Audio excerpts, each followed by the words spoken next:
Okay, great. So we're live. Thanks to everyone for joining in. Um, there's a couple of people who got disconnected. I'll wait for you guys to come on. As you know, today's topic will be talking about hormones. So let's get right into it. Hormones obviously a really big important part. Now, through the course, those of you who've been doing the course for a while, you know I bang on about insulin being the primary hormone to do with weight gain and a lot of issues. Obviously, diabetes is the common thing that it's associated with. But the thing with insulin is that there's a lot of conditions like obesity and even some cancers that are related to insulin. So it is the main hormone that we need to think about when we're thinking about food. And any kind of food that we're eating, it's actually information for the body. So it's telling the body what hormones to release, what hormones not to release. So that's why it's really important that we kind of control that hormonal release through the foods that we're eating. So basically, what the hormone diet is it was a book that I read last week, and it's a GP and a naturopath who got together. They realized that actually there's a lot of conditions that are caused by or maintained and precipitated with diet. So the idea was that in their clinics, they work with diet as opposed to just medication only to try and impact on a lot of conditions. One is weight gain. The other one is infertility. The other one is like menstrual type issues. And the other one is menopause. Now, these are obviously not issues that affect men apart from the obesity, but hormones essentially are key. Now, when I'm training, like if I'm doing some kind of exercise, and I think, oh yeah, you know what, I did that exercise, but I don't really feel like it did much. Uh, but I don't feel like that anymore because of all the reading that I do, and through experience now, I know that it's not to do with the exercise as much as the impact that that exercise is going to have on my hormones. And an example of that is another book called The 4 Hour Body. And in there, he does some of the weightlifting exercises he does are basically one or two reps, and they're half reps of a heavy weight. And now, if you did that, it would probably take you 30 seconds and you wouldn't feel like you did a workout at all. But it's the hormones that causes, it's the hormone cascade that happens as a result of those actions that makes a difference. Same with like running or walking. You might not feel like it's doing much. Same with the high intensity interval training. Some of the workouts are more brutal than the others. And sometimes you think, well, I'm not sore. But it's not just always about being sore. It's about the hormonal change that you've caused from doing that exercise. So that's a really important thing to consider.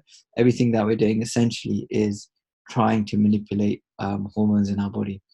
And what are hormones behind? Well, they're behind stubborn belly fat, things that really a lot of people struggle with. Weight gain, obviously, a lot of people's weight fluctuates, and that's most often down to hormones, because essentially the body's a machine, right? So if you're eating the same stuff and you're doing the same level of activity, then why would your weight fluctuate? So the only possible explanation is hormones. Now, obviously, with women, that's cyclical, but with men, it's going to be down to what they're doing in terms of their lifestyle, diet, exercise, and sleep. That's going to affect that.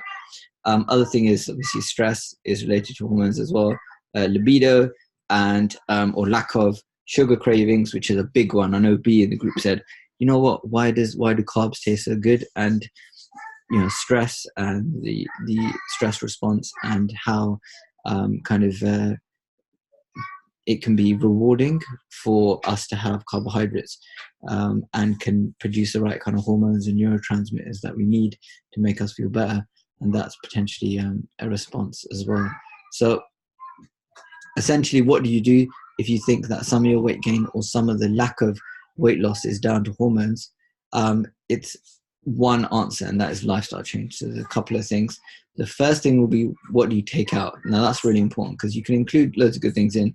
If you're not taking stuff out, you're not going to get the right effect.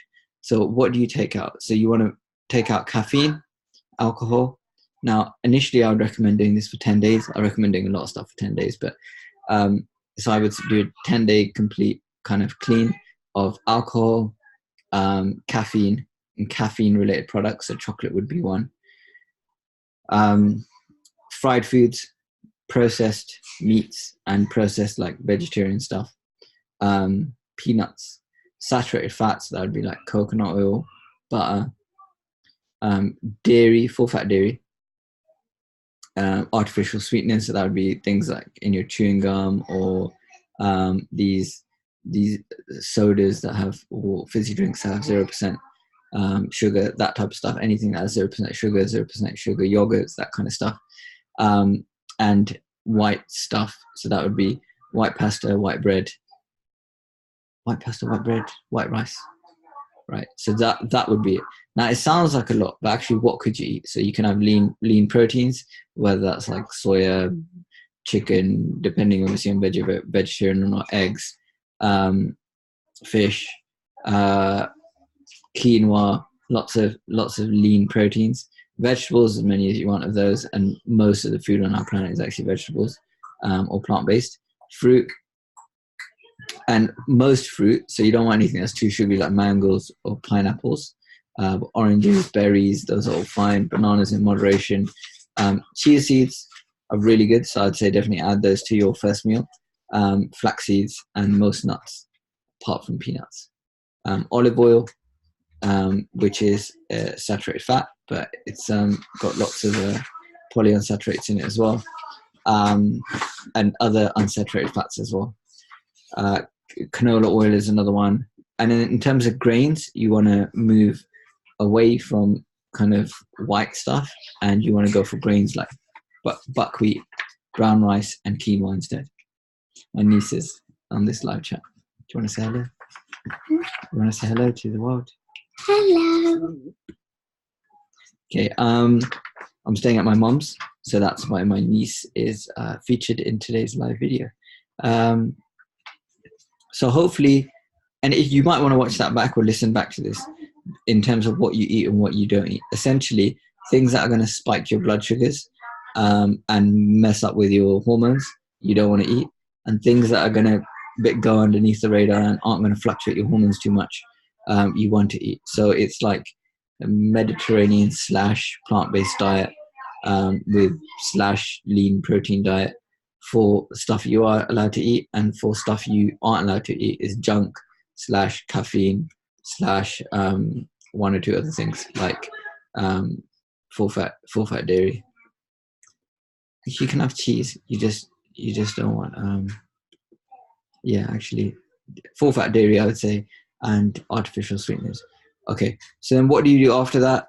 I've just got some notes here. You can, obviously, because you're doing this for 10 days, I would recommend just all out, go for 10 days. The first thing you probably want to quit is the chocolate and the caffeine. Anything else that has caffeine in it, so yeah, like cappuccinos, that kind of stuff. Once you cut that out, then you'd probably look to cutting out sugar, so high sugary things and dairy stuff.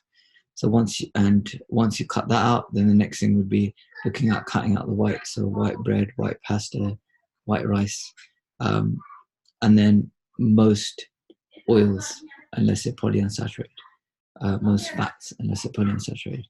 So like olive oil and canola oil. So that's okay, those two. So once you've done that, you're pretty much good to go.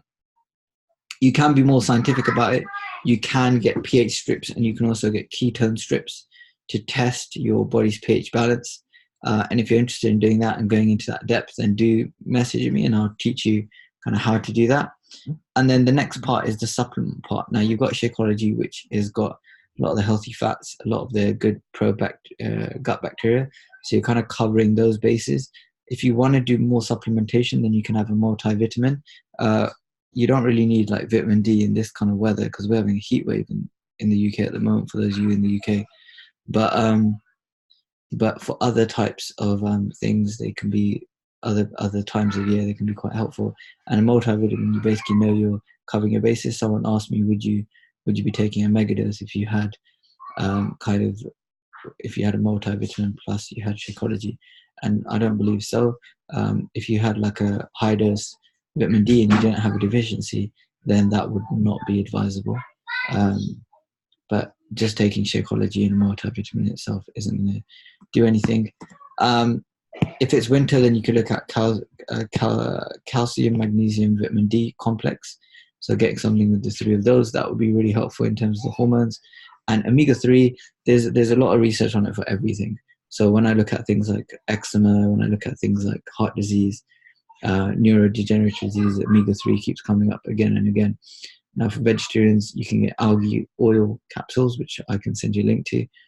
Just drop me a message and I'll tell you which ones to get. And if you're a meat eater or a fish eater, then you can get cod liver oil, max strength for those. And that's, if the jury's still out whether omega-3s are as good as they think, but actually I would probably err on the side of caution and get them anyway. I think the big adjustment, the big downside with a hormone diet is that you're kind of going quite strong for 10 days, and that's an adjustment. But there's some of you in the group who have got are a bit resistant to losing weight, and your weight fluctuates. For those people, I would definitely consider this as an option. And this is just one of the tools in our toolkits, but it's something that I definitely want to share. So if anyone's got any questions, then do hit me up at this point. Let me know, and then I can answer those questions. Perfect. Okay, great. So we'll end the call at this point. I'll save the recording and then download it and send it in the group, and then I will catch you guys tomorrow. We'll do some one-to-ones tomorrow for people, see how you guys are getting on. Obviously there's messages that have been going back and forth with you guys to see how you're progressing. So any questions you do have, do keep sending them through.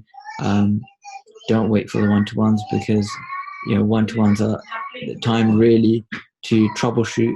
So for you to have questions prepared during the week, and then we troubleshoot those as we go, and then over the phone is okay. Well, what's the plan? What are we doing next? So unless you're doing kind of sticking to the plan and asking questions as we go along, then really the one-to-ones aren't really going to be a valuable use of both of our time. So definitely make sure that you're keeping in contact through the week with your questions, and also sticking to the plan, sticking to the number of workouts and the diet program that's being prescribed. So I hope you guys have a great week. I hope you guys survive the heat wave. I've done one workout today. I'm going to try and get another one in. I'm doing something called Marine Corps, I think it's called, 22-minute workouts. It's on Beachbody On Demand. I did it for the first time today. I thought it was brilliant. Quick, like short, sharp, and really simple. And the boot camp that I'm going to be starting this Sunday, essentially it's going to be exactly the same workout from the Marine Corps, but just doing it with people. So yeah, so if you're in the West London area, do come down, check it out. That is this Sunday from 2 to 3 p.m. and we've got about 7 people booked already, and there's 20 people capacity, so we're doing okay in terms of numbers.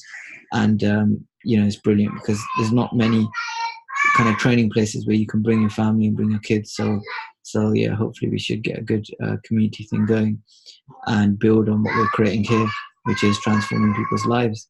So thank you so much for joining in, guys. Hope you guys have a great rest of the week. Love you all, and speak to you tomorrow.